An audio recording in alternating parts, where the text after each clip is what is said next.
Hello friends, हमारे channel Hindi I T गुरु में आप सभी का स्वागत है। जैसा कि हम लोग इंग्लिश पढ़ रहे हैं, इंग्लिश के अंतर्गत हम लोग सब्जेक्ट वर्ब एग्रीमेंट को पढ़ रहे हैं। सब्जेक्ट वर्ब एग्रीमेंट में हम लोग रूल नंबर 7 तक पढ़ चुके हैं। ये रूल नंबर 7 क्या था? उसमें था कि दो एडजेक्टिव एंड से जुड़कर किसी सिंगुलर कॉमन नाउन के पहले प्रयुक्त हो तथा इसके प्रत्येक एडजेक्टिव के पहले इंडिफिनिट आर्टिकल या ए या एन का प्रयोग हो तो इससे दो अलग अलग व्यक्तियों या वस्तुओं का बोध होता है। इसे प्लूरल माना जाता है, अतः इसके साथ प्लूरल वर्ब का प्रयोग करते हैं। यानी दो एडजेक्टिव नाउन जो सिंगुलर कॉमन नाउन से जुड़कर उसमें प्रयुक्त एडजेक्टिव पहले ए इंडिफिनिट आर्टिकल ए या एन होता है, उससे पता चलता है कि दो या दो से अधिक व्यक्ति का बोध होता है। इसे प्लूरल माना जाता है, इसीलिए इसे प्लूरल वर्ब का प्रयोग किया जाता है। जैसे एग्जांपल है, अ black and a white it were moving. अब उसी तरह है, अ black and a white it was moving. तो इसमें सिंगुलर है तो इसमें सिंगुलर वर्ब का प्रयोग किया है। दो या दो से अधिक इंडिफिनिट आर्टिकल इसमें है, तो इसमें ए ब्लैक में भी है और ए वाइट में है, तो मतलब दो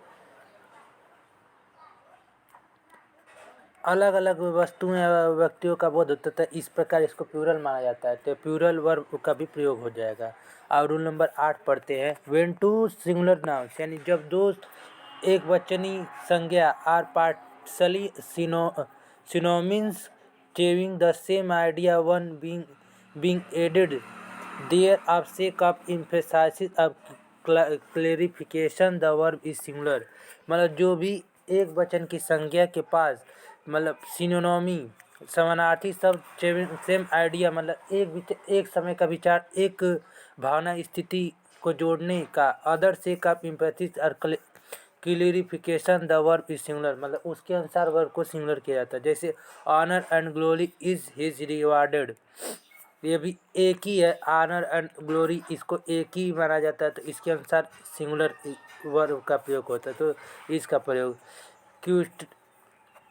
कोर्टरी and gentlemanliness is the basic of social life, इसमें यह भी एक है, तो इसके अनुसार सिंगुलर वर्ब का प्रयोग इज का प्रयोग है।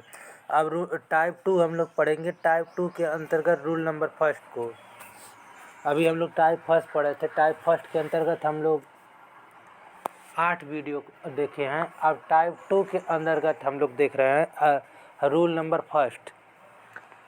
इच एवरी इधर नीदर सिंगुलर काउंटेबल नाउन का प्रयोग सेंटेंस के सब्जेक्ट के रूप में होता है, इसके साथ सिंगुलर वर्ब का प्रयोग होता है।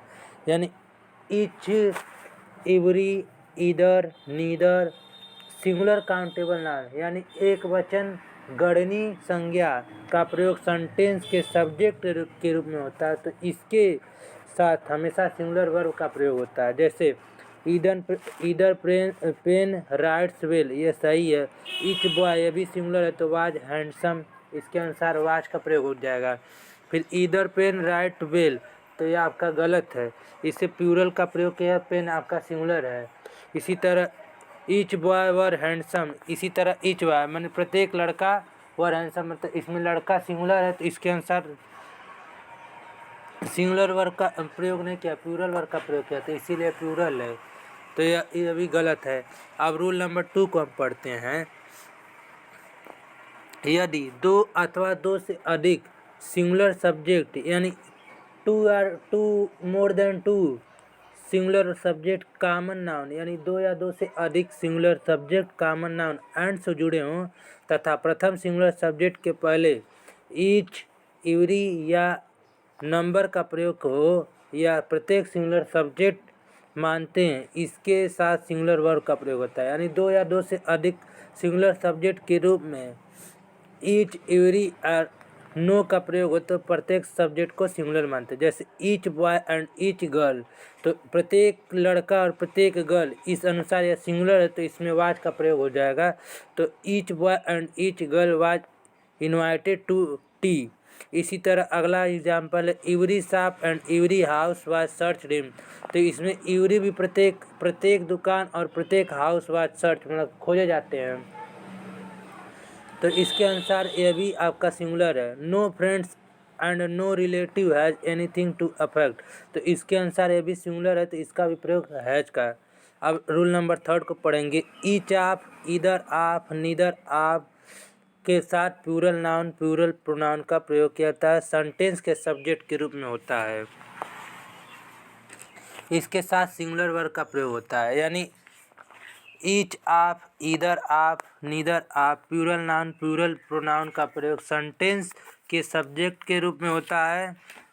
इसके साथ सिंगुलर वर्ब का प्रयोग होता है, जैसे each of, either of, structure है each of, either of, neither of plus plural noun plus singular verb, मतलब इसके साथ प्लूरल नाउन और सिंगुलर वर्ब का प्रयोग होता है। जैसे ईच ऑफ द बॉयज, तो बॉय आपका प्लूरल बनाने के लिए इसको बॉयज करते हैं, तो each of the boys gets prize, तो यानी सिंगुलर वर्ब का प्रयोग किया जा रहा है। तो इसमें ईच ऑफ द बॉयज आपका प्लूरल है, मगर प्लूरल के अनुसार प्लूरल वर्ब नहीं लगेगा। अभी हम लोग रूल पढ़े उस अनुसार ये सिंगुलर वर्ब लगेगा।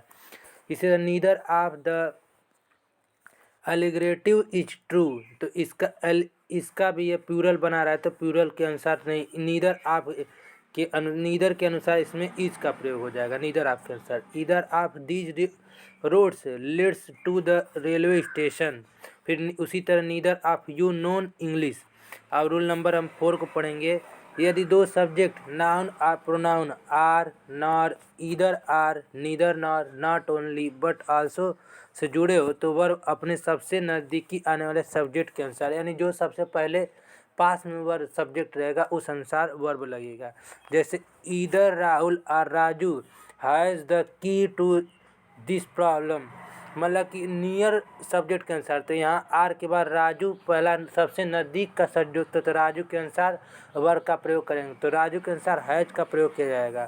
फिर either teacher or parents are to blame, तो यहाँ पे आपका सबसे नज़दीकी में पेरेंट्स हैं, तो पेरेंट्स के अनुसार आर का प्रयोग किया जाएगा। फिर neither Helen nor her friends were present of the party, तो यहाँ पे हर फ्रेंड्स के अनुसार वर्ब का प्रयोग किया जाएगा।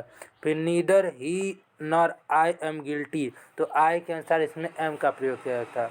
अब टाइप 3 पढ़ेंगे। टाइप 3 में rule number 5, the following indefinite pronoun are singular and takes singular verb, मतलब नीचे दिया गया प्रोनाउन सर्वनाम सिंगुलर है और इनके अनुसार सिंगुलर वर्ब का प्रयोग किया जाएगा।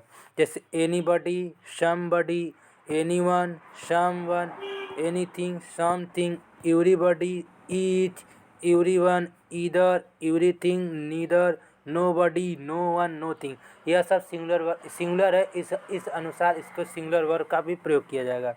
Anybody, somebody, anyone, someone, anything, something, everybody, each, everyone, either, everythings, neither, nobody, no one, nothing.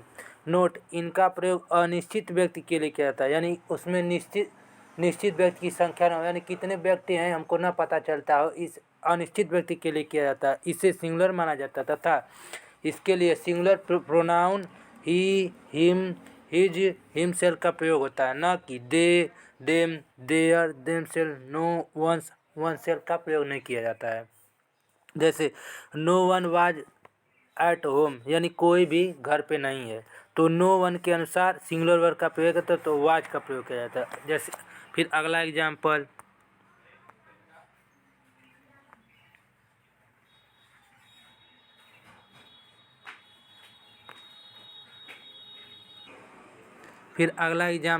Everyone has a chance to win, everyone आपका सिंगुलर है तो उसके अनुसार हैज़ का प्रयोग किया जाएगा। फिर एवरीबडी नोन्स जेम्स, मतलब एवरीबडी भी आपका सिंगुलर है तो उसके अनुसार नोन में एस लगा तो नोन्स हो जाएगा। फिर everybody wants qualities in the NDA examination, everybody singular है तो वांट्स में एस जुड़े, वांट में एस जुड़ेगा तो वांट्स हो जाएगा, तो ये सिंगुलर वर्ब का। फिर rule number 2, when indefinite pronoun once is used as a subject in a sentence, it takes singular verb and singular pronoun are oneself, यानी जहाँ पे वंस लिया जाता है तो वन लिखा होता है उसके अनुसार वंस का प्रयोग होता है और सिंगुलर वन के अनुसार वन सेल्फ का प्रयोग होता है। जैसे example, one should never criticise a one is not sure of one's fact. फिर one should keep one's promise. फिर रूल नंबर 2 हम नेक्स्ट वीडियो में पढ़ेंगे। तब तक के थैंक यू।